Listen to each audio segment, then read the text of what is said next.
Alors la tribune se débat, on va sûrement proposer cette partie de l'émission en extrait qui sera disponible sur notre chaîne YouTube, puisque depuis quelques émissions, on essaie de sortir des extraits pour pouvoir les proposer sur des formats courts et que ça plaise à certaines personnes qui n'ont pas envie de se frapper 2 heures d'émission, ce qu'on peut comprendre aussi. Chacun a ses modes de consommation d'émissions olympiques de Marseille, on va dire. Voilà. Le premier débat de la soirée que je vous propose, il est consacré donc aux pistons. Alors, c'est surtout Thomas qui l'a proposé, hein, c'est ça? Oui, bah, ça commence à devenir un sujet. Bien sûr. Est-ce que c'est un sujet d'ailleurs? Est-ce que pour toi c'est un sujet jus? Absolument pas. Allez, ça commence. Non, mais en fait, c'est la manière dont il était posé qui m'a dérangé. Quel est le problème avec les pistons? Et en fait, ma première réaction, ça a été de dire, mais qui te dit qu'il y a un problème en réalité? Bah après, et ça à toi de considérer, est-ce que tu trouves que les pistons en ce moment ça fonctionne bien ou pas? Après, le fond de la question c'était, est-ce que, j'ai bien compris, au niveau de nos pistons, est-ce que c'est un problème de joueurs? Est-ce que c'est les joueurs qui font pas l'affaire? Ou est-ce que c'est plus un problème tactique qui ferait qu'on met pas dans les meilleures dispositions nos pistons? Voilà. Ouais, effectivement. Qu'est-ce que vous en pensez? Vu comme ça, c'est un petit peu différent. En fait, voilà. Moi, sur le coup, je me suis dit, mais pourquoi il y aurait un problème? T'as 2 pistons qui, malgré ce que l'on peut dire, sont sûrement, honnêtement, je pense sincèrement, parmi les plus rares à pouvoir faire ce qu'ils font actuellement. On va mettre bien entendu des gros guillemets autour du cas de Tavares, mais le problème, s'il y en a un, pour moi, il est surtout tactique. Car avec Tudor, en fait, ce qu'on leur demande, ça nécessite une telle débauche d'énergie qu'il faut vraiment avoir la caisse, quoi. Vraiment, ça doit être des mecs hyper, hyper endurants. On le voit, Tavares, il court tellement qu'il n'a plus aucune lucidité pendant les matchs. Et lui-même, il a dit en interview à un moment, hein, il y a 2 semaines, il y a 10 jours, il a dit, voilà, je cours trop et je perds en lucidité. Klose aussi, j'ai l'impression qu'il souffre physiquement. Son match face à Strasbourg, il est pas bon. Son match face à Reims, non plus. Mais de là à dire qu'il y a un problème quand le mec te fait 10 passes décisives dans la saison, bon, je veux dire, franchement, arrêtons un peu le délire, quoi.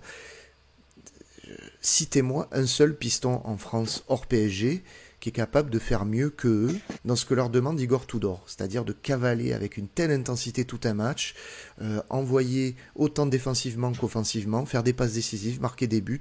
C'est un profil ultra rare et on le sait. S'il y a 2 joueurs avec qui je pense qu'il faut être indulgent dans cette équipe, c'est justement les pistons. Tavares, bon, lui il a épuisé tous ses jokers depuis longtemps, on est d'accord. Mais je me demande si avec un Unai par exemple comme en fin de match, il ne jouerait pas mieux, tu vois. Il y a aussi cette partie-là, je me dis Klose c'est pareil, ses performances, elles dépendent quand même assez largement de l'appui qu'il peut trouver en face de lui, s'il a des relais qu'il peut faire avec en règle générale essentiellement under. Et on l'a vu face à Reims. Il a été obligé de combiner avec Guendouzi et Mbemba. C'est pas normal. Il faut qu'ils soient plus aidés, ces 2 pistons. Et je pense que le problème, il est surtout tactique. Et ça vient aussi de l'animation qu'il y a autour d'eux. Ouais. Axel, qu'est-ce que t'en penses? Bah, déjà, avant de choisir si c'est un problème tactique ou individuel, j'ai envie de dire aussi, je trouve qu'au niveau du recrutement, pardon, ça a été un peu juste en fait. On a recruté seulement Klose et Tavares. Et normalement, dans ce type de système, tu dois quand même avoir de bons remplaçants pour qu'ils puissent un petit peu alterner. Et là, tu n'as que le petit Caboret sur le banc. Donc, ça, c'est sûr. C'est quand même un peu juste. Normalement, ça doit se partager un peu le temps de jeu. Il doit être au moins, je pense, 4. 2 de chaque côté, de niveau à peu près équivalent pour pouvoir quand même faire un peu de rotation. Donc, pour répondre plutôt à la question, moi, je dirais que je comprends ce que dit Julien sur le problème tactique, mais moi je mettrais plus en avant les soucis individuels de performance. Je suis désolé. Tu vois Tavares, pour moi c'est vraiment un problème individuel ce mec.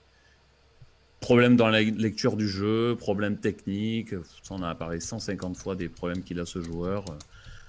Problème dans la qualité de centre, je veux dire ça pour moi c'est pas un problème tactique tout ça. C'est un problème de qualité de joueur. Et pour en venir à Klose, déjà avec Thomas en début de saison, on avait quand même dit que passer de Lens à l'OM, il y avait quand même une marche qui était assez haute. Et je trouve qu'au fur et à mesure du temps, ça commence à se voir. Moi, je vois quand même certaines lacunes, notamment physiques. Je veux dire, à ce niveau-là, ok, on lui demande beaucoup. Mais bon, quand même, on joue un match par semaine. Je veux dire, tu as quand même le droit de pouvoir être en capacité de faire 90 minutes, au moins 70 minutes à un bon niveau physique. Tu vois, encore contre Reims, à la mi-temps, il est déjà cramé. Pour moi, c'est pas normal qu'il soit cramé à la mi-temps comme ça. Voilà, pour moi, il y a un gros souci physique sur ce joueur. Puis je trouve quand même qu'il a des carences de puissance physique. Parce que mine de rien, dans le football moderne, il faut quand même être assez puissant physiquement. Je trouve qu'il manque de puissance. Il manque un peu de percussion, de qualité de percussion, de dribble. Je trouve que voilà, techniquement, c'est un joueur intelligent qui peut être bon, très bon même dans sa qualité de centre. Mais je trouve que voilà, tu vois, autant Tavares il percute trop, il manque d'intelligence, autant je trouve que Klose il percute pas assez. Et voilà, c'est un peu sa faiblesse, le physique, la percussion, la vitesse. Il n'est pas si rapide que ça. Puis quand même, malgré tout, c'est des pistons, ok, mais je veux dire, ils ont quand même le droit de savoir défendre.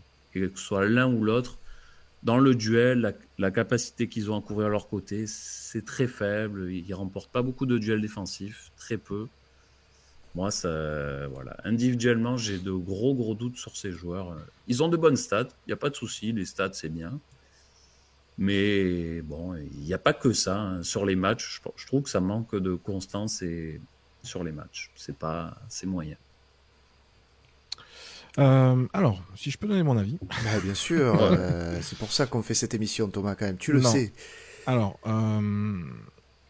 tactiquement, c'est sûr que ça leur demande beaucoup de choses. Ils doivent être bons offensivement, ils doivent être solides défensivement, enfin solides. En tout cas, apporter un minimum. Autant je trouve que leur début de saison a été peut-être ils ont un peu surperformé.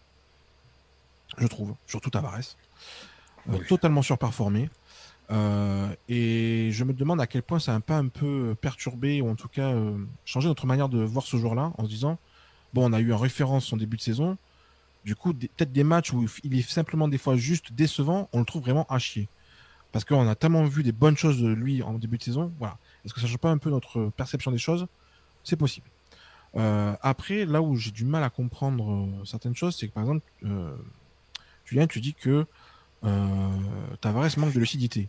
Mais pour moi, il fait les mêmes erreurs que ce soit à la 5e minute ou à la 85e. Tu vois ce que je veux dire? Il fait exactement les mêmes erreurs. C'est vrai. C'est-à-dire, c'est un manque de vision de jeu, un manque d'intelligence. Et je mets pas ça sur le compte d'un manque de lucidité. Je mets juste ça sur un manque d'intelligence de jeu. Ou peut-être même d'intelligence tout court, tu vois. Ça devient, je trouve que c'est très compliqué avec ce joueur-là. Il a une manière de fonctionner avec ce côté, il rentre beaucoup dans l'axe. Bon, voilà, ok, très bien. Mais c'est pas normal que ce joueur-là, il ait aucune passe D, par exemple. C'est pas normal. C'est pas normal que aucun centre ne fonctionne. Mais aucun. Il n'y a pas de centre, en fait. C'est que les centres au troisième poteau. Quand il en fait, ça fait au troisième poteau. Bon, Tavares, moi, j'appelais de mes voeux à ce qu'il se casse dès cet hiver. Voilà. Je continue à le penser. Et j'espère surtout qu'on ne le gardera pas. Alors, j'ai vu passer des commentaires sur des chaînes très connues sur Internet de gens, voilà, bref, disant que disant que Tavares c'était le meilleur latéral gauche depuis Taiwo. Oh là là. Bon, voilà. J'ai même tendance à penser qu'à ma vie, il lutte avec Tavares. Voilà. Donc c'est pour vous dire à quel point je suis pas du tout d'accord, par exemple, avec ce constat-là. Donc ça, c'est un premier point. Ensuite, pour Jonathan Klose. Alors Jonathan Klose, je trouve que ses stats ne lui rendent pas service. Je veux dire pourquoi. Parce qu'en fait, il a tendance, je pense, enfin en tout cas l'avis un petit peu de tout le monde, on se repose un peu trop sur ça. Je suis juste allé en fait quand même voir un peu contre qui il a fait ses passes D et surtout quand. Et en fait, on se rend compte que beaucoup de ses passes D en fait sont en début de saison. Il fait plus une passe D depuis le 1er février. Et depuis 2023, il en a fait juste une seule. Et déjà, tu vois. Oui, mais il a quand même fait. Il a fait 8 matchs en 2023. Une passe D en 2020. Oui, 8 matchs en 2023. Donc c'est pas beaucoup. C'est vraiment pas beaucoup. Et je compte même pas les matchs de Coupe de France. Donc ça déjà, bon, premier problème. Ensuite, je regarde en fait contre qui il a fait ses passes D. Contre Brest. Alors contre Nice en début de saison. Ok, ça c'est un match important. 2 passes contre Angers. une passe contre Strasbourg, 2 passes contre Toulouse, une passe contre Nantes et une passe contre Annecy. Je considère qu'en fait, il fait des passes D contre personne. Voilà. C'est pas forcément sur des gros matchs que je dois faire des passes D. Et c'est en fait cette impression-là que j'ai avec ce joueur, c'est que sur les gros matchs, ben, je le vois plus. Je le vois pas. Défensivement, il se fait manger par beaucoup d'adversaires. Et offensivement, ben, en fait, on se rend compte que dès que ça commence à être un peu costaud en face, ça commence à être compliqué. Alors, on le sait, on l'a déjà dit, en termes de but, bon, ben, je cherche, hein, je ne vois pas. Si j'en ai un contre Angers. Voilà. J'en ai un contre Angers, ok. Mais bon, tout le monde marque contre Angers. Non, mais c'est vrai. Donc voilà. En fait, si ce mec-là avait un petit peu plus de réussite devant le but, je pourrais un peu, tu vois, je pourrais un peu changer ma vision de la chose. Surtout quand je vois en fait que par exemple à Lens, en 74 matchs, il avait mis 8 buts. En Allemagne, en 65 matchs, il avait mis 8 buts. Ben, nous, pour le moment, ça fait quoi? Il a joué 32 matchs. 32 matchs. Ben, 32 matchs, c'est un but. Donc il n'est pas du tout dans sa moyenne de buts qu'il avait par exemple à Lens. Donc tu vois, c'est ça qui me pose problème. C'est-à-dire que sa qualité offensive que je voyais à Lens, parce que Klose, c'est moi depuis... je pense que toi aussi tu le regardes à Lens, il en a mis des buts. Hein. Et puis il est beau. Hein. Il est beau. Hein. Il se posait pas la question, je sais pas comment, je panique devant le but, etc. Et tu vois, ce jour-là, je trouve, il rentre parfaitement dans ce qu'on parlait tout à l'heure, c'est-à-dire le syndrome Vélodrome. C'est-à-dire, c'est ce type de joueur-là, tu sens que à la maison, il veut tellement faire de partout qu'il se crame au bout d'une demi-heure, il n'y a plus personne après, et il fait beaucoup de mauvais choix. À l'extérieur, c'est un petit peu mieux. Mais j'en attends quand même beaucoup plus, surtout pour l'international français. Et je veux finir avec ça. Après, je te relaisserai la parole, Julien. Je sais que tu n'es pas du tout d'accord avec ça, mais je suis désolé. Je considère que mentalement, ça lui a fait quand même beaucoup de mal le fait de ne pas faire la Coupe du Monde. Voilà. Son rôle depuis la Coupe du Monde, je l'ai dit, il a fait une passe D et il fait que des prestations fantomatiques. Je suis un peu regardé les notes qu'on lui a données sur les quelques matchs, sur les derniers matchs. Une fois, il a eu la moyenne. Sinon, c'est que des 4, des 3. C'est que des mauvais matchs. Donc, mais il n'a pas fait de bons matchs récemment, non, voilà. Mais on est d'accord. Donc tactiquement, ce qu'elle demande Tudor, ça reste la même chose depuis le début de la saison. C'est juste que là, on a vraiment 2 joueurs qui, je trouve, ont flanché Tavares déjà depuis un moment. Mais alors, Klose, là, c'est vraiment flagrant depuis 2023. Et je suis d'accord avec Axel. Si on avait des remplaçants un petit peu plus intéressants, ça aurait permis, par exemple, à Klose de ne pas jouer certains matchs. Et oui. Mais voilà. Là, encore une fois, je trouve que Klose, ses stats sont un petit peu trop trompeuses quand on regarde le contenu de ses matchs, notamment sur des gros matchs, là où on l'attend, notamment au Vélodrome. Je trouve que là, c'est quand même beaucoup plus compliqué. Et puis Tavares, Tavares, pour moi, c'est terminé depuis déjà un petit moment. Ouais, moi je trouve ça un peu réducteur de dire pour les stats, t'as marqué ou t'as mis des passes décisives contre des petites équipes, alors entre guillemets ça compte pas. Non, j'ai pas dit que ça compte pas. Tu peux pas dire ça. Tu peux pas dire ça parce que dans tous les cas c'est des points qui sont rapportés à l'équipe et on peut dire ça pour plein d'autres joueurs de pas être décisif dans les gros matchs. De toute manière, l'OM dans sa globalité n'est pas décisif dans les gros matchs. Donc ce discours, franchement, je peux pas l'entendre à l'échelle d'un joueur. Pour moi, c'est à l'échelle de l'équipe qu'il faut le donner, voire du club. Après, Klose, effectivement, il a besoin, je pense... ce que lui demande Tudor, c'est beaucoup, peut-être, trop intense pour lui, par rapport à ce qu'on lui demandait à Lens. Ça, c'est clair. Il a pas la caisse. Il a pas la caisse. C'est le même schéma tactique. Non, mais d'accord, mais tu vois bien qu'en termes d'intensité, ça n'a rien à voir. Ça n'a rien à voir avec ce qu'on lui demandait à Lens. Et Lens, l'année dernière, c'était une des équipes les plus intenses du championnat. Hein. Mais pas autant que ce que lui demande Igor Tudor cette année. Il n'y a pas non plus un décalage de fou. Et il y a aussi, et je le maintiens, ça, franchement, j'en démords pas. Le mec n'a personne devant pour l'aider, pour faire un relais. Under, il est fantomatique. À un moment, quand tu as un partenaire qui fait que se chercher et que la personne que tu trouves le plus durant la partie, c'est Mbamba, mais il y a un problème. Under, il est censé être en relais avec lui en permanence et tu le vois pas. Donc c'est un problème à la fois de joueurs, ok, je veux bien l'entendre, mais il y a quand même un problème d'animation autour de ces deux latéraux, de ces deux pistons. Tu peux pas les laisser se débrouiller tout seuls pour défendre et pour attaquer. Moi, ça me va pas. Ça me va pas. Là où je suis pas d'accord avec pareil. toi, là je suis pas d'accord avec toi sur le côté Klose-Under. Je vois pas pourquoi je mettrais la responsabilité que sur Under. Mais je la mets pas que sur Under. Ben, c'est ce que tu sous-entends un petit peu. Parce que Under est mauvais, certes. Je dis que vous mettez la responsabilité que sur Klose et je dis que c'est partagé, justement. Moi, je dis que c'est du 50-50. Donc, en fait, on est d'accord, alors. Non, sur le côté Under-Klose. Mais, je suis désolé, il faut... Quand on dit qu'Under est mauvais, Klose est mauvais aussi. Mais oui, il a été mauvais. Hier. Les deux sont mauvais. Les deux n'arrivent pas à s'entendre et les deux sont mauvais. Les deux ne se rendent pas service. Donc voilà. Encore une fois, je trouve que Klose, il a atteint des limites. Moi, j'ai vu dessus des limites beaucoup trop rapidement dans cette saison-là. On l'avait dit avec Axel.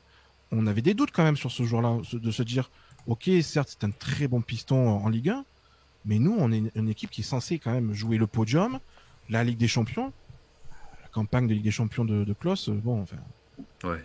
Catastrophique. Voilà, je veux dire, bon, c'est très très dur. Moi, j'avais un peu de la peine pour lui parce que ça allait beaucoup trop vite pour lui. Alors, j'allais vous poser la question que Yacine met dans le chat. Il y a quelques bons arrière-gauche libres à la fin de la saison. Alors, on peut parler des droits aussi, mais est-ce qu'on peut compter sur le génie de Longoria pour nous rapatrier un Ben Sebaini ou un Guerrero? Voilà, tu vois, c'est ce que j'allais dire. Est-ce que vous êtes capable de me citer des latéraux qui peuvent faire mieux? Honnêtement, moi, j'en vois pas. Hors Paris Saint-Germain. Que Tavares? Tavares, quand même, doit y en avoir. Parce que Tavares, honnêtement, Non, on avait parlé du petit gars de comment ça s'appelle l'autre jour face à Truffert. Voilà, Truffert. Mais il 100 fois mieux que Tavares, par exemple. Mais je suis pas persuadé que si tu le mets dans ce rôle-là, il sera aussi bon. Enfin, aussi bon, pardon. il donnera beaucoup plus, tu vois ce que je veux dire? Aussi bon que ce qu'il est actuellement. Tavares, il y a un gros problème, c'est-à-dire que Tavares, au-delà même du manque de niveau, c'est surtout un manque d'implication. Combien de fois vous le voyez revenir en trottinant? Pour moi, il n'y a même pas de débat. Et en fait, Klose, là où il n'y a pas de débat, c'est sur ses limites physiques. Physiquement, il est vraiment limité. Tu sens qu'il tient pas tout un match. Et défensivement, moi, je le pensais pas si mauvais, en fait. Je le pensais vraiment pas si mauvais. Il défend pas très bien. Il défend mal. Il défend mal, Klose. Et c'est problématique, quand même. Au bout d'un moment, tu vois quand même que les équipes d'en face s'adaptent à ça. Et tout passe sur les côtés chez nous. Enfin, je veux dire, sur les actions qu'on concède, tout passe sur les côtés. Ouais. Ils sont pas cons les mecs en face. Donc, non, pour moi, il y a des grosses limites. Il y a des fois où je me dis, en fait, on devrait inverser entre Klose et Under. Mettre Under derrière et Klose devant, tu vois. Je me dis, des fois, ça serait peut-être pas plus mal. Mais non, je pense pas que mais c'est pas son poste. Non, mais voilà, ce que je veux dire, c'est que Under, parfois, il me donne plus de garantie dans la manière de récupérer des ballons que de les distribuer. Et inversement pour Klose. Donc bon. Après, mais Klose, il est trop limité pour marquer des buts. Klose, il peut pas marquer. Je parle pas de marquer, je parle de distribuer des galettes. Et ça, ouais, mais bon, quand tu es haut comme ça, il faut pouvoir mettre des frappes, marquer. Lui, bon. Ça commence à devenir compliqué, les distributions de galettes aussi avec Klose. Au bout d'un moment, je veux dire là, une seule en 2023. Après, rappelle-toi le nombre. Rappelez-vous aussi le nombre de centres où on s'est dit putain, c'est pas possible, les mecs, ce qu'ils ont raté, ça aurait fait une passe décisive de plus. Ça, il y en a régulièrement aussi. Même Tavares, l'action de Vitinha contre je sais plus qui. Oui. Contre Paris d'ailleurs. Ça aurait été sa première passe décisive de la saison. Sa première passe bon, oui, c'est sûr. Après, c'est sûr si on remonte toutes les actions. Oui, c'est ce que tu as fait. Tu as remonté toutes les actions face à qui il a centré. J'ai remonté les stats, c'est tout. Oui, ma foi. Non plus, mais bon, quoi qu'il en soit, non, je sais pas. Moi, j'ai du mal à me dire que c'est. Alors, pour les deux joueurs, c'est différent. Dans tous les cas, il y a une analyse vraiment différente à faire pour tes deux pistons. Mais j'ai du mal à enfoncer comme ça un Jonathan Klose. Voilà. Je trouve que la Klose, ses stats sont beaucoup trop trompeuses par rapport à son vrai apport. Voilà, ça suffit pas. Ça commence à pas suffire en fait. Non, ça commence à plus suffire. Les pistons, ils doivent être très physiques. C'est ce que je dis. Vous leur demandez trop, et s'il y a deux joueurs avec qui il faut, deux postes avec qui il faut être indulgent, c'est ces deux-là dans le système. Tu fermes trop les yeux par rapport aux stats. Tu fermes beaucoup trop les yeux. Non, je ferme pas les yeux. Ah si quand même. C'est mon avis. Après voilà, on n'a pas le même avis sur ça, mais je trouve que les stats suffisent pas par rapport surtout à un schéma où les pistons sont les joueurs les plus importants. Moi, toi, tu parles qu'il faut être plus tranquille avec eux. Moi, je suis pas du tout d'accord. C'est avec eux que je suis le plus regardant parce système que est quand le même fait système pour est eux. fait pour eux à 100%. Ouais, Il d'accord, mais pourra c'est pas pas pour trouver, il autant pourra que pas trouver un meilleur système. c'est pas pour autant que tu peux trouver des joueurs PES qui restent appuyés sur la touche R1 tout le match, hein, je suis désolé. Honnêtement, si tu veux, Non. on fera une émission et je te citerai 10 latéraux gauche qui seront meilleurs que lui. Il va se mettre en mode scout. Non, mais facile. Facile, ouais, facile. Non, mais il manque de vitesse quand même, Klose. On est d'accord. Percussion, dribble, c'est des qualités qu'il n'a pas vraiment et qui sont très importantes de nos jours. Hein. Percussion, Tous les- dribble. Bah, c'est justement là qu'il est bon. Moi, je trouve pas. Hein. Moi, je trouve. D'accord. Non, mais en il fait, il y a rien qui te rentre- va du coup. Il est ni bon en défense, ni bon en attaque alors.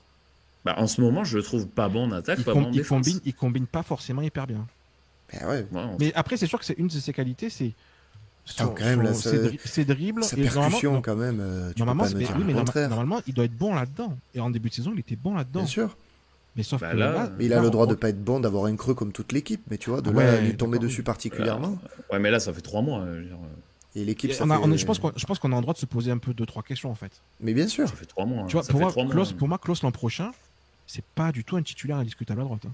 Mais Bah, jamais ça de la vie. dépendra de qui tu recrutes. Voilà. Voilà. Si tu gardes Caboret. Non, ben, c'est sûr. Mais je pense que ça sera pas bien compliqué de trouver un joueur qui sera du même niveau. Je pense. Ok. Je vous propose, si vous êtes ok, de passer au deuxième débat du soir, les amis. Allez. On va basculer.